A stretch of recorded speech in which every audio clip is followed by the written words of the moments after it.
know how frustrating it can be, and so do we. We're Family Credit Management, and over the past 20 years, our experts have helped thousands of families conquer their debt. What we do is work with you and your creditors to find a customized solution to your finances. Isn't it time you took control of your financial future? As one of the nation's largest nonprofit credit counseling agencies, we're trusted experts who can really help. But you must take the first step. Hey, good evening, and we're back another week. So my name is Letitia Griffin, and I am here to just answer any types of questions, problems, concerns, any types of situations that you may have regarding your debt, regarding finances, budgeting, anything that you need help or you have questions on, maybe some experiences that you've been through that you'd like to share and get information or advice on, feel free to call in. We are available. I've got counselors on standby that are ready and willing and able to answer your questions. You can reach them at 800-994-3328. Now, if you're looking at the screen, listed there is Family Credit's website, www.familycredit.org. The great reason why I always point this out is because I want you to use them as a resource. Keep in mind, with Family Credit, they've got counselors on standby that can help you with your situation. So if you are, you don't want to call in, you don't want to hear yourself on air, that's totally fine. But you still need to get that help. You can reach out, you can do it online, or you can do it by calling that 800 number. So there are counselors on standby, ready, willing, and able to answer any questions that you may have and provide the advice and assistance that you need. So always feel free to reach out and use them as a resource. Again, second tax season, the tax break, if you got an extension from April, taxes are coming up due on October 15th. Want to make sure that you do not forget that, because the IRS will enforce penalties, and you want to be proactive. Make sure you've gotten everything in, especially if you're self-employed or you've got businesses. You want to make sure you're counting all of those expenses and getting that taken care of. If you need help with your IRS, tax forms, or if you need to find payment arrangements, or you need help even dealing with the IRS, there's help out there. So I want you to be proactive again and reach out to the Taxpayer Advocate's office. You can find a taxpayer advocate at 877-777-4778, and they are really great at the Taxpayer Advocate's office. They can look up your information, they can help you come up with solutions for whatever problems that you may be having, and they work on your behalf, so you're not left dealing with those problems by yourself. And that's the great reason why they exist. So feel free to use them as a resource and take advantage of all the help that they have to offer. Again, if they can't help you directly, they'll point you in the right direction. Another thing, I want you to take advantage of whatever programs that you may see going on in the city of Chicago or throughout the suburbs. Look for the assistance and the help that you need. Now, today let's see, over the past few weeks, we've always talked about credit. We've dealt with credit. We've dealt with your credit report, getting help that you need. So if you've got those questions, you can feel free to call in right now, 312-738-1060. Get those questions answered. Now, I've noticed lately that a lot of people have questions on what the perfect credit score is. And so I wanted to talk to you about that today a little bit. Now, we've got credit scores that range all over the place, and there's so many different bureaus, no one really knows what's what. So we're going to break that down for you in a second. And if you're having problems getting your credit report, you can reach out to Family Credit. They can pull your credit report for you and go over that with you. And when we're thinking about our credit score, again, we've got 3 bureaus that we use. So we've got Equifax, we've got TransUnion, and Experian. That means we've got possibly 3 different scores, because each bureau has their own score. All the scores are based off of the same criteria though, but 3 different companies. So our scores typically range from 350 to 850, with 850 being the highest. And I hear people all the time, they want to see that 850 score, they want to get to a great rate, or they feel like they know their score is the 300s, 400s, and they are ashamed and embarrassed about that. But you've got the power to fix that on your own. So just to give you an idea of what you're up against, right now the average credit score is 704, and that's just the average.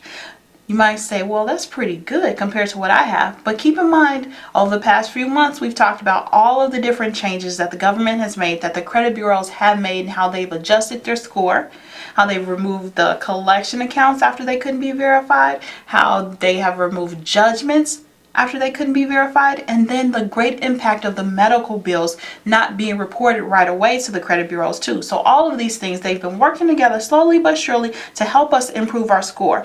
And if you've been doing the right thing, or if we've been doing the right thing together, trying to pay attention to those things, then yes, we've seen our scores increase. So right now the average score is ranging at 704.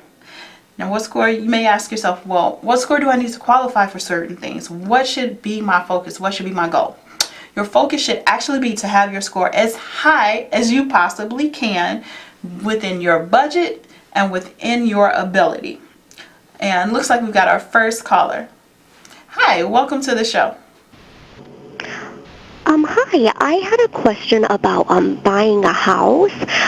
What would you say, what would you consider to be a good credit score to buy your first house? I'm really glad you asked that question. We were actually going to talk about that next too. Now, when you're looking to buy a home, your score is one of the most important factors. It's not the only factor, but it's one of the most important. So you want to have your score as high as possible. If you have your score roughly at 600 or higher, then you are in the running. Technically, you can get a mortgage if you have a score of 580, and you'd be able to qualify for an FHA mortgage. And FHA just simply means that the government is bagging that mortgage. They're saying that if something goes wrong, they know that the lender will eventually get paid. They'll take care of it. It all works out in the end. But you would qualify for an FHA mortgage with a score of 580. The thing about it is, if you can find a lender that's doing 580, sometimes there's other fees or costs associated with it. So you want to make sure that you're doing your homework. Roughly a score of 600 to 620 gets you in the door, and it will be in your benefit. Now, if at all possible you can get your score to a 700 or above, that would be the best place for you to be in when you're looking to buy a home. And that's because those fees that I told you about, that if you had a score of 580, those fees, they typically don't really exist all that much if you've got a score of 700 or better. So things are a lot better for you. You have better options whether you want to go with an FHA loan or a conventional loan. And conventional loan, just so you know, the conventional loans are typically backed by Fannie Mae and Freddie Mac, while the FHA loan is backed by Ginnie Mae. So if you're looking to get your score together, keep those in mind. Whatever your goals, try for 700 because it's doable. It is something that you can achieve. You just need to be able to have your plan in place in order to achieve it. We've talked about this before. I want to make sure I reiterate it again. Even though your report will follow you for years and years, and you've got this report that's got the last 10 years of your life, every account that you've had, collections, derogatory accounts, positive accounts, all of this information is compiled on this credit report for the past 10 years. But the score only looks at the last 24 months worth of history. How great is that? So that's why when a lot of people say, well, I don't know what my credit score is, or that I've messed up and I don't know where to go, I can't make things better, you really can, because the score looks at the last 24 months worth of history. Now, it's not saying the other information is not going to be there, and it's not saying that it doesn't count, but it does not count as much because we're trying to see what you've done recently. And that's where that focus needs to be. If you're looking at paying off old debts, if you're looking at collections, if you're looking at improving things, you want to pay attention to those things that are most recent. And that's even how you work on increasing your score. Now, if you're looking to qualify for a loan, 600, 620, you can do that. If you're at about 650, that's where things are starting to look up for you. Now, you're still seen as being risky, but your score is not as problematic as the 600. So if you can get to a 650, that's when things will start looking up for you. Again, 700 to 750, that's when you see those best rates kick in, and that's where you want to be. It is achievable. Focus on the last 24 months worth of history.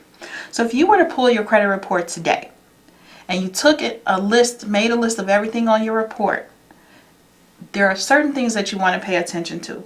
You want to make sure that your credit cards are in good standing, yes, but you also want to pay attention to the collection items that are showing up on your credit report. Now, when you're looking at those collection items, again, you want to look at the date that they were there. You want to look at the amount, and we're going to go over the importance of looking at those collections to see which ones actually matter. But first, looks like we've got another caller. Hi, welcome to the show. Hello. I was just wondering if paying on my collections helps increase my score and how fast. Now, when you're looking at paying those collections, and we can head down that road right now so that we can help our caller and you understand the importance of what collections to pay and which ones don't really need to be worked on right away. Putting this disclaimer out there, if you have bad debt that you're trying to pay, you should always work on paying it, making payment arrangements when possible. But when you're looking at making things better, there's a certain way that you want to focus on how to do just that. And again, look at the last 24 months worth of history. If you've got a collections on your report from 2015 and you've got a collections on your report from January of 2018, you want to look at paying off January 2018. Those most recent ones are the ones that are affecting your score the most. Did you know that sometimes though, if you were to, let's say, focus on the older ones first, sometimes that'll actually drop your score. So you want to make sure that you set up a plan that works for you, that works for your budget, and focus on those most recent ones right then and there. Those are the ones that you actually want to take care of. Now you can pay the other debts that are showing slowly, but know that yes, you're paying it off, and it could affect your score. But after it's all over and that account is paid off, you can work on rebuilding. If you are having problems with that, if you don't know how to set up a payment arrangement, if you don't know what creditors you even need to talk to, you're looking at the report, it's kind of confusing. I know it's a lot of information for you. What I want you to do, reach out to a counselor and they can go over that with you. They can give you information to contact the collectors. They can help you with contacting collectors, tell you how to best go about it, and help you work out an action plan so that you can get your finances back under control and you don't have to worry about it. That stress is lifted from you because now you've got your plan in place and all you need to do is work it. You can have great credit as long as you are able to manage it, and you've got to work at it. It's up to you to work at it. I can give you this information. The counselors can help you with that, but it's all really up to how you discipline yourself in order to make things better for you.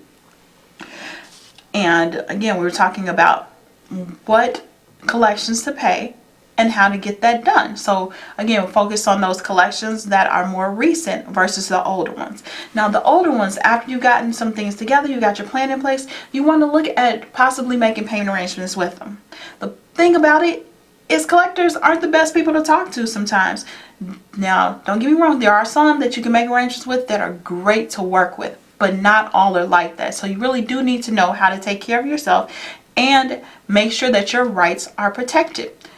Great resource for you to use, the Consumer Financial Protection Bureau. Go to their website as consumerfinance.gov, and they've got some really great information for you to read about how to deal with those creditors.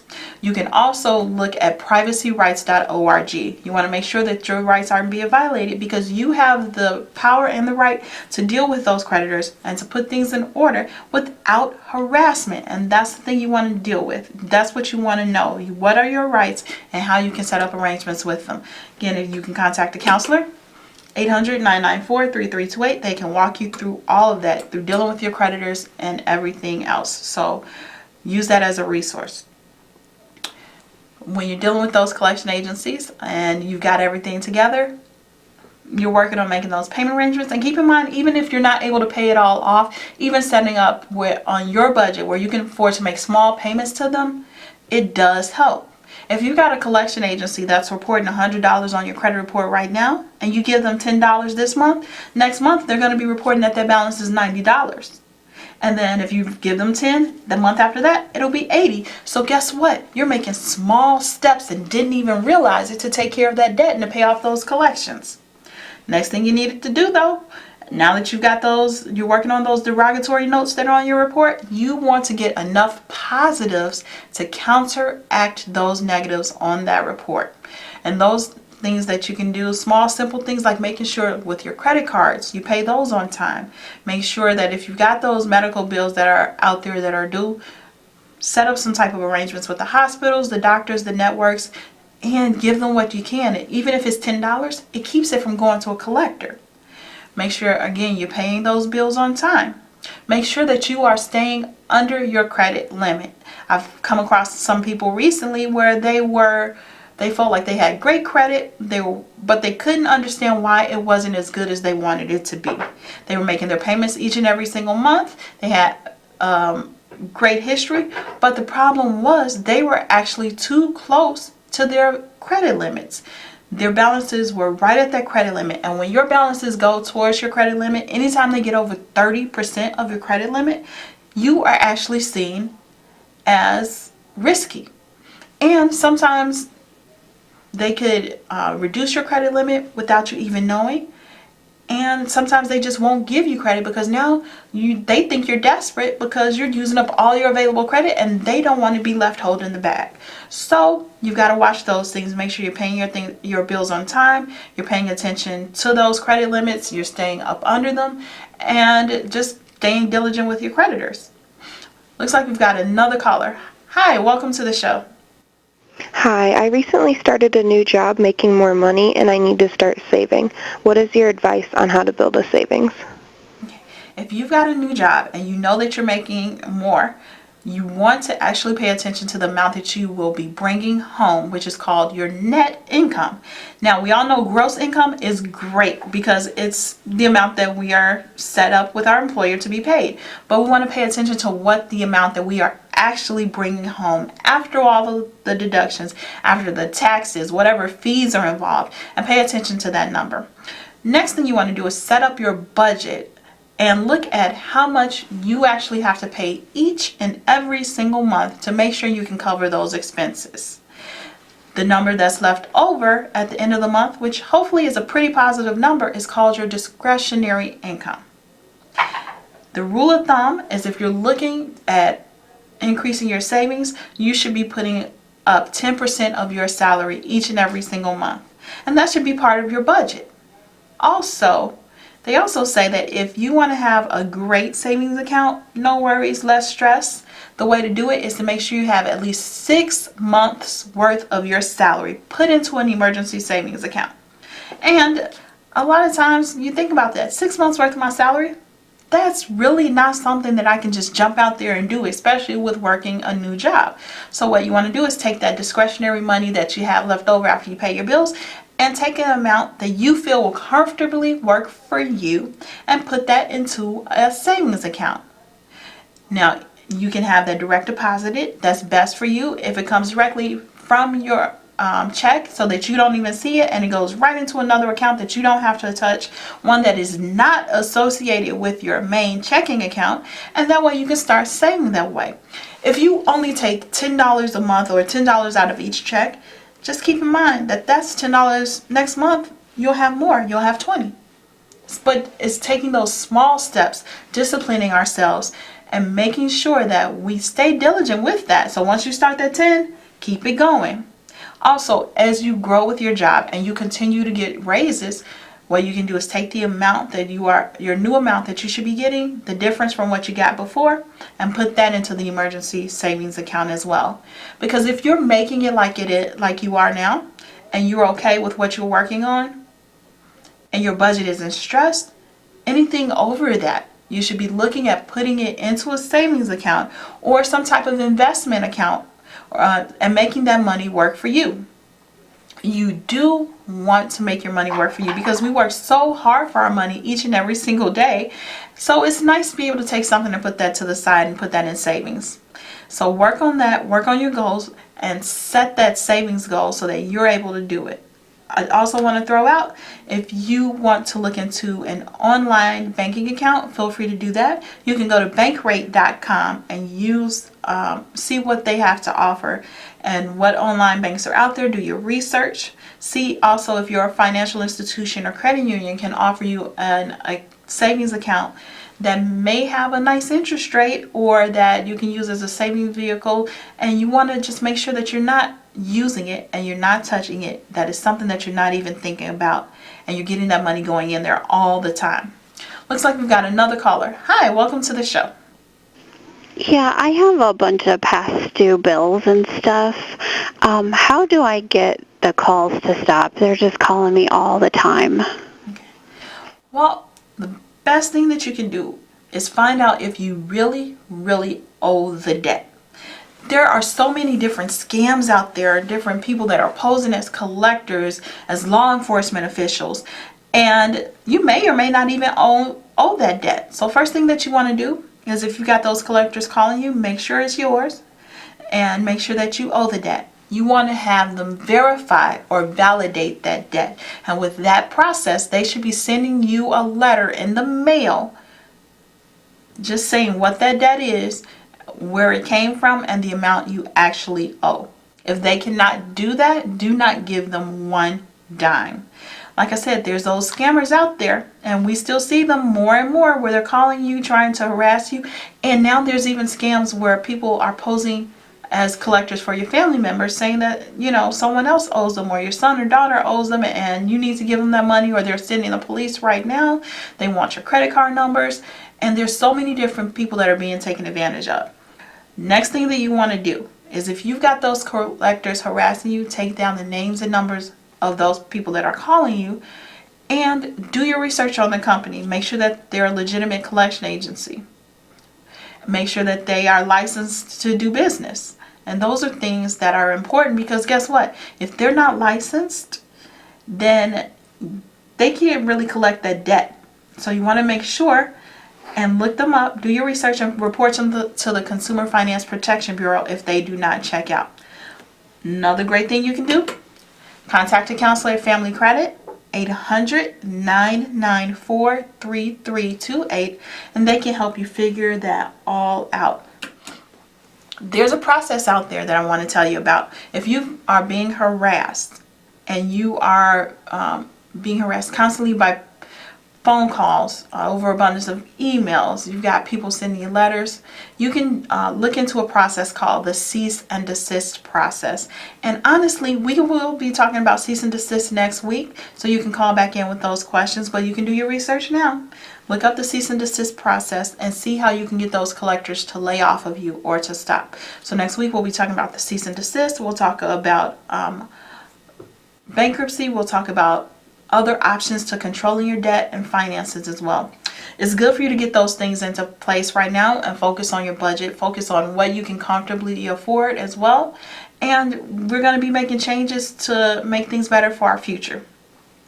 Right now, again, like I said, the average score, 704, we want to get your scores up there. 600, you can qualify. 620, you can still qualify. 650 is even better, but the best rates range from 700 to 750. So I want you to get your scores up there.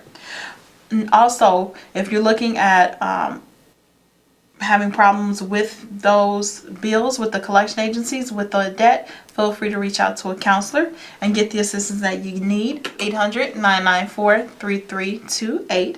And then remember, you can give us a call back in next week, 312-738-1060, and just talk to us about your finances, your debt, dealing with those collection agencies. We'll have some helpful tips with you next week. Probably talk about property tax assessment, dealing with that, and being able to afford your payment. Also, we'll look at some other resources that will help you, and also share some apps that are coming up that can help you with your budgeting and your financing. So you don't want to miss next week's show. Again, you can feel free to call in, 312-738-1060. Ask those questions or comments. Keep those things coming, because we do need to educate ourselves. You never know what you're doing that can help someone else, or vice versa. So I hope that the information that we've shared here today you find useful, and we will see you again next week. Take care.